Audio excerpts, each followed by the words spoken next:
Good evening, ladies and gentlemen. Welcome back to another edition of Food for Thought. I'm Buzzy Zipwhack, and this is my good buddy, Silly Way Out Willie. What's up, people? How's it going, bro? Everything's good. Good to hear you. So if you were here last week, folks, what'd you think of that interview, huh? Big chunk of that about 9/11. Aaron Russo there being interviewed by Alex Jones. You know, I like part of the interview is where, you know, he tells us that, you know, he came up with the bikini panties there, you know? Back in 1962. This guy's cool, man. He discovered bikini panties.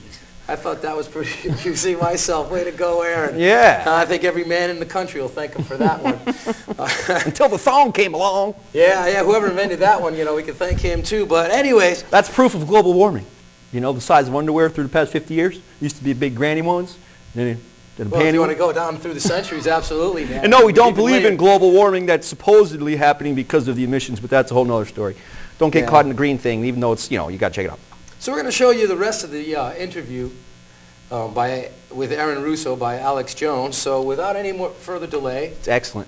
we're going to continue with the interview right now. Early 1800 to 1913, there was no inflation other than during the Civil War.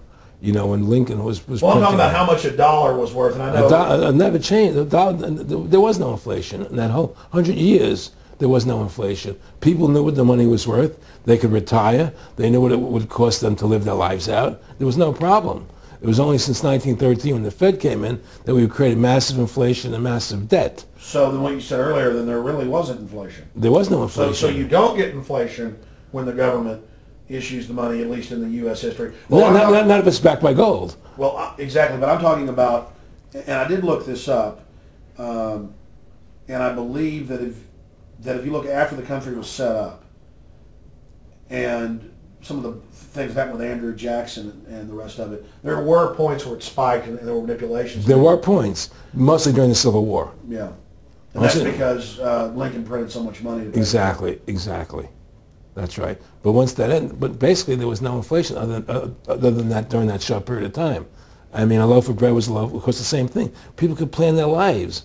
Today, they planned inflation. Now you have two parents working. They can't afford to pay for their family anymore. The kids are going to state-run schools now. The kids are being indoctrinated how to think. They're being given Ritalin. They're being given all these drugs. The whole country's being dumbed down. It's all because of the Federal Reserve System. And the Federal Reserve System and these bankers are responsible for the demise of America. And if we ever want to win this battle, you must shut down the Federal Reserve System. And we must shut down these bankers and restore sound money to this country. Will you talk a little bit about some of the families that own the private Federal Reserve, the stock in it? And I mean, obviously, you say you're not a big expert on Bilderberg Group, but you talk about how it's the same system worldwide. It is the same families. They meet and kind of set the policy each year, and then it goes to the Royal Institute of International Affairs in England, it goes to the CFR in the U.S., and then these are their management bodies where they wield control, really the de facto Congresses over the nation. So, I mean, I would like you to speak some about the families that own and run the Federal Reserve, and if you can't connect it into these other international bodies duplicating it. I can't speak to those families because I can only speak about, you know, what I know for fact. Everything else is speculation, and I don't like to speculate. You know, I know about Rockefeller because I was friends with him. We talked about it, and I can tell you firsthand. What did Rockefeller tell you about the Federal Reserve and their family owning part of it? Well, he said the New York Fed is the main controlling interest of the Federal Reserve System. They control the bulk of it. So the New York Fed is really the Federal Reserve System. Even though there's 12 different banks, it's run by the New York Fed. And the New York Fed is basically the Federal Reserve System. So who's ever running the New York Fed is where, and the families that control it, control the New York Fed. And they're the main engine behind the Federal Reserve System. And that's a wing of the Bank of England. Well, the Bank of England and the Federal Reserve are partners, you know, and the Bank of England is a private bank, and so is the Bundesbank in Germany, and the Bank of all the banks of the G8 countries are all private banks. They're private central banks. And look, what happened in Europe? Didn't Europe vote down the European Constitution? Yes. They're still doing it. Didn't they vote down the Euro? They're still doing it. They don't care what the people vote. They do whatever they want to do. What we want doesn't matter anymore. It's their agenda. It's their plans that matter. Isn't that prima facie evidence of a tyranny? Well, there's no question we're in tyranny. There's no question we're living in a world where the American citizen is no longer a free individual human being to do the things that they wish to do. You know, we're slaves, and it's getting worse. What do we got to do to bring these people down? In my opinion, you must shut down the Federal Reserve System. And I think that there has to be an uprising. There has to be an uprising. People have to stand up. I can't do it alone. You can't do it alone, Alex.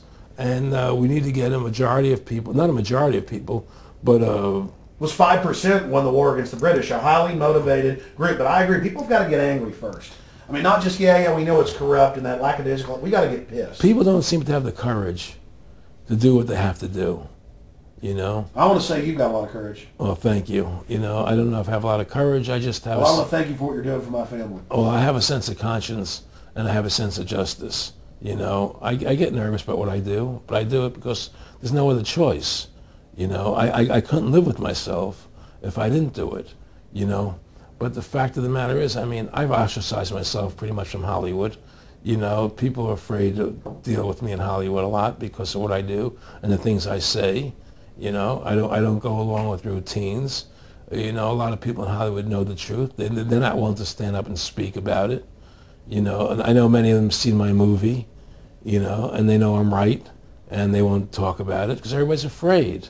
Everybody's afraid because they think that this money they get, these Federal Reserve notes, are really money, and they think they have a comfortable lifestyle, and they're afraid to change.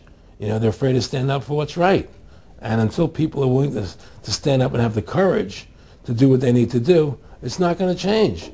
And hopefully, you know, what you're doing, what I'm doing, what other people like us are doing, can affect the change that people will stand up and say, hey, I've had enough. The thing is, we have one advantage, that they need us to cooperate. See, if we don't cooperate with them, they can't win. And so they always need our cooperation to go along with their programs. So they try to sell us. Right. They try to sell us. Democracy, this majority says this, believe in this, do that. The war on terror, you know, we got to be scared. You know, they're always trying to do things to sell us so that we'll go along with them. And once we learn not to cooperate with them, then we win the game. And that's the point. Don't cooperate with them. Don't go along with the program anymore. Stop it. Join forces. You and I should run for president and vice president and take over this country and bring freedom back to this country. You know, that's what it's taking. Two people like you and I, statesmen, who believe in freedom, who believe in Thomas Jefferson and the Constitution and the founding fathers to make this country whole again. Because right now it's in the grip of the evil ones, you know. And the only way to stop that is for good men to stand up. What's Edmund Burke said? Evil can only thrive when good men do nothing. Yes. Right? We got to do something. That's what it is, you know. Silence is golden, but when it comes to your freedom, it's yellow. You know, we have to stop being scared. We have to stand up and do what's necessary to take back, to stop these bankers, these elite, this government full of lies, congressmen full of liars, you know. People destroying our borders, you know, creating a government. I mean, imagine this. Here you are in America, and they're combining America, Canada, and Mexico into one country, the North American Union, and the American people don't know anything about it. It's not even in the press. They'd rather talk about Rosie O'Donnell and Donald Trump calling each other names than discussing the fact that we're merging into one country. The press doesn't even report it. Or that Paris Hilton doesn't wear underwear. Yeah, Britney Spears. But I mean, who cares? I mean, the fact of the matter happens to be that tells you how controlled the media is. Here you are combining America, Canada, and Mexico into one country, and you don't see it in the press. Unless maybe it's Lou Dobbs. You don't see it in the press. You just don't see it. It should be the top story everywhere. Everywhere, and not a word about it, really. Why? That tells you, there's the evidence that it's controlled. They don't want the American people to know what's going on. That's why they don't protect our borders.